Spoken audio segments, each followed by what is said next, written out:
Aloha, this is Reverend Tim Lytle from Unity Church of Hawaii here in Honolulu, Hawaii. Welcome to our YouTube channel. Thank you for joining us. We have wonderful services and videos and messages. We're so grateful to stand with you in faith so that you manifest the highest and best in your life, because we know where you are, God is. All of God is fully present there. So enjoy our services, enjoy the message, and thank you for joining us.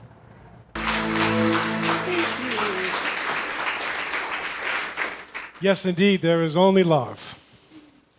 According to co-founder of Unity, Charles Fillmore, in the fundamental teachings of Unity, in his book, The 12 Powers of Man or of Humankind, we have 12 powers or 12 faculties that are our pattern of perfection. And we use these 12 powers to create our life experience. Each power has a color, each power has a disciple, each power has a meaning, and each power has a place in the body. So this February is the power of love. And love is the ability to attract, harmonize, and connect. The disciple is John. The color is pink. By the way, I walked into Hilo Hattie's. This shirt said, "Take me home. I have now become the shirt rescuer." And the location of love is in the heart center. Today, this is love. I'd like to share a few thoughts, if you don't mind, concerning love is looking for its face. Nowadays, with all this technology, faceplate, or whatever that's called, snapshot and all that stuff, we don't even talk to each other anymore. We've got to bring conversation back. I'm drifting. But with all of this, all we hear about isn't truth. What we hear about is what appears to be division. Me against you. I'm right, you're wrong. It's my way or the highway. And it's division, division, division. And even in the middle of all of that, what the constant thing is love. Love is the constant thing. No matter what we hear, no matter what we might perceive, no matter what we may buy into, love is constant. It has been, it is, and it's gonna be. So it's time to awaken into love. As a matter of fact, love is so important that Charles Fillmore goes on to say in the book called The Revealing Word, which is a really cool little metaphysical Bible dictionary thing. If you don't have it, you're a lunatic, you gotta have it. He says, love is the pure essence of being that binds together the whole human family. Not some, not one, or two, the whole human family. Of all the attributes of God, love is undoubtedly the most beautiful. Love is the power that joins and binds in divine harmony, the universe and everything in it, the great harmonizing power known to man. Love is what we are. I like to call it the divinity of humanity. What we are is love. Who we are is the expression of said love. Let's take an offering. I got more to say. What we are is love. We are divine. Who we are is the expression of that divinity, of that love. And yet we look around and we see people pitted up against just because of how they look. Or maybe it's how they live their life. Or maybe it's their skin color, their gender. Maybe it's their age. How dare they talk about age? I'm an old guy and I'm just warming up. But all of this is only what appears to be. But yet each one of us is love. The love that is me is the love that is you, folks. It just so happens it's Leavitt love showing up right now. That's Ralph love. That's Margie love. And then I have Diana love. But we're all love. And it's showing up in extraordinarily beautiful ways. And yet as humans, our humanity thinks it's really cool and get in the way. You're not love. Either are you. And you forget about it. But the truth is we are. And we need to awaken. We're in a dream. We're in a dream. You remember the Garden of Eden? We all were there, by the way. Everybody was there. We all came from there. And it was good. You know why it was all good? Because it was all love. It was all good because it was all love. And then we went into a dream of separation. We chose to step away from God, step away from our divinity. And you know what? Psst, psst, it never went anywhere. You take it with you wherever you go. Yet we believe we're separate. And then we want to know why that our life is junk. It's because we have separated ourselves from the love that is us. Love attracts to us our good. We're not getting good, we're not being love. We want to return to the garden. We really want to. Everybody really wants to, but we're so reluctant. It's different. No, it's not. It's what you are. It's what you have been. It is what you is, and it's what you're gonna be. Time to get over it, folks. I'm not responsible for your life. You are. You're responsible to stand in that love, to create the life that you've been here to live. You're here to live the abundant life.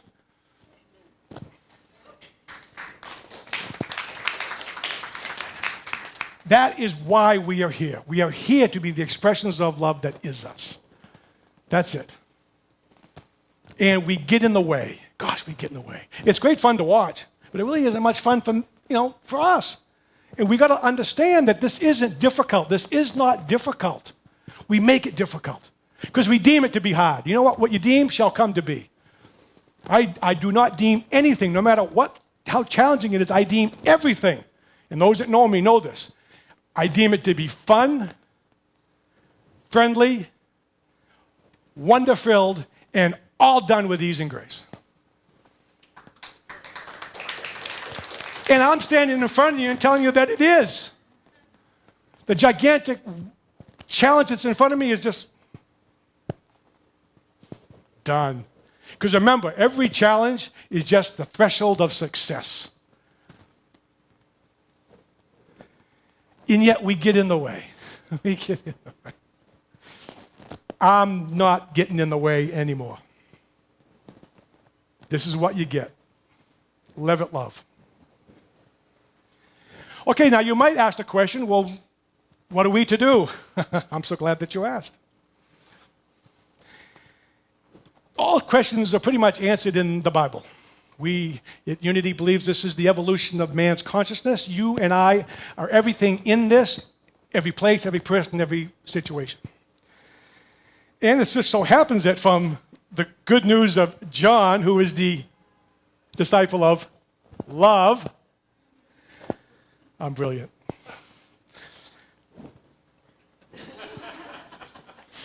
From the 13th chapter, verse 34, Jesus speaks, saying, "A new commandment I give you, that you love one another."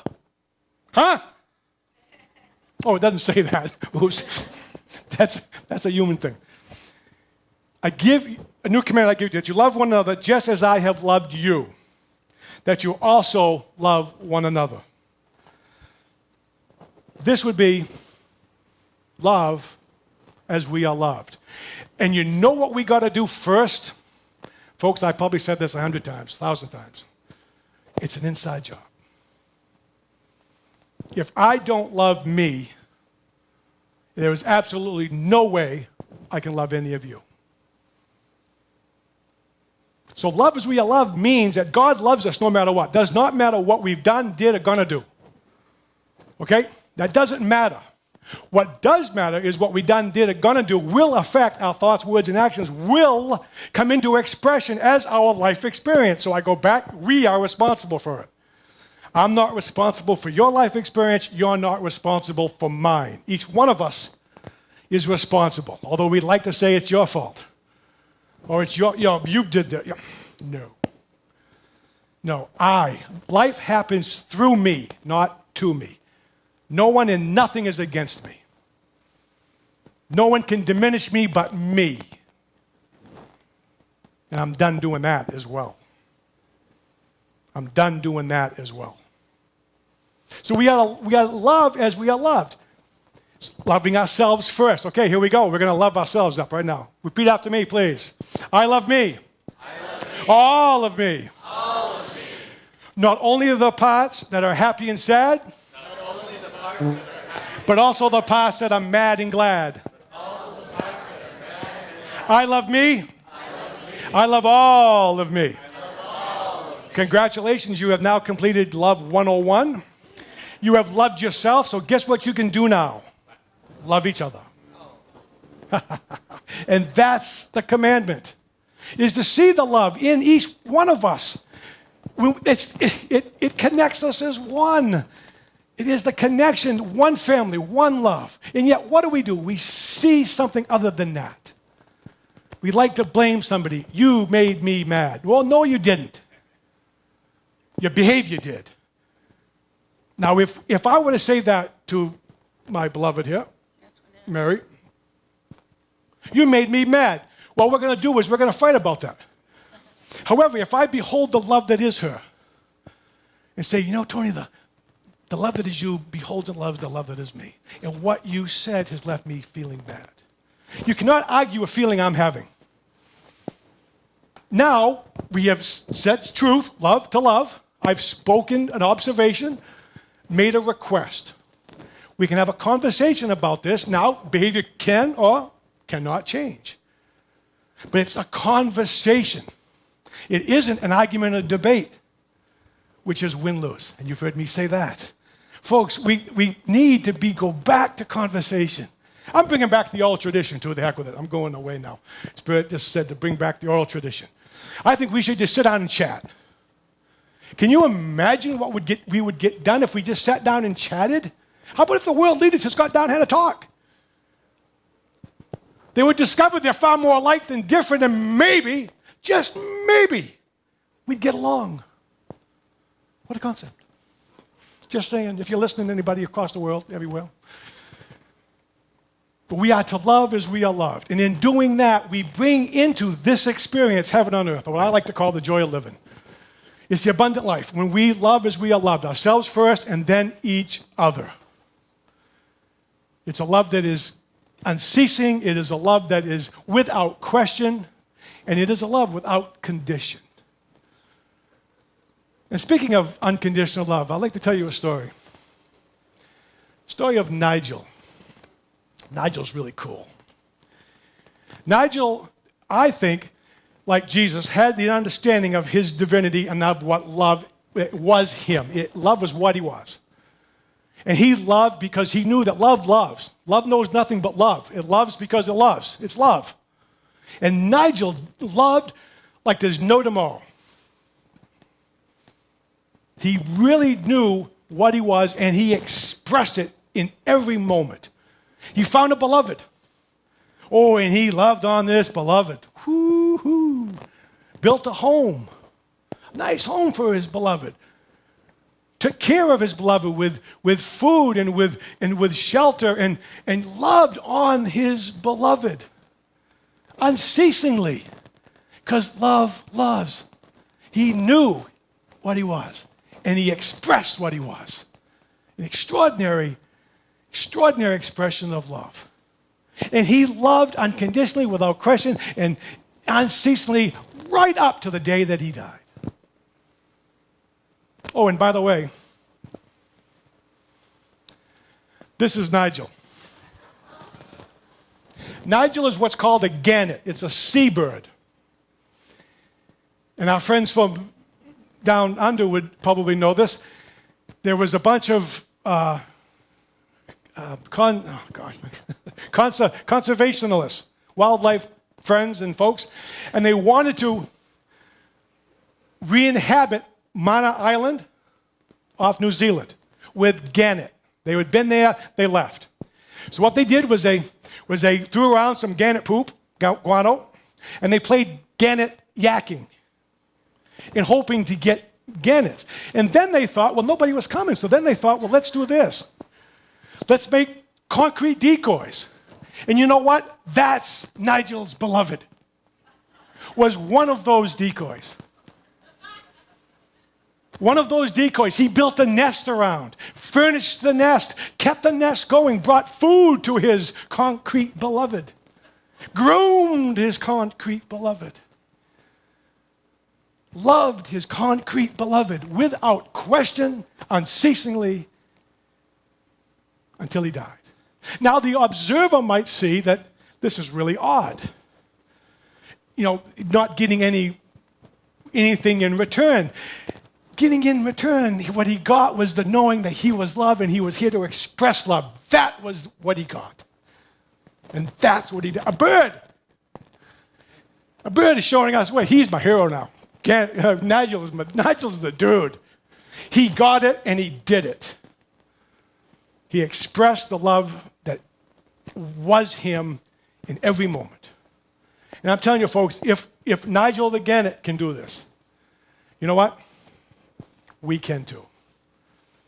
Now, so I think I got a question. How do we do it? Thanks for asking.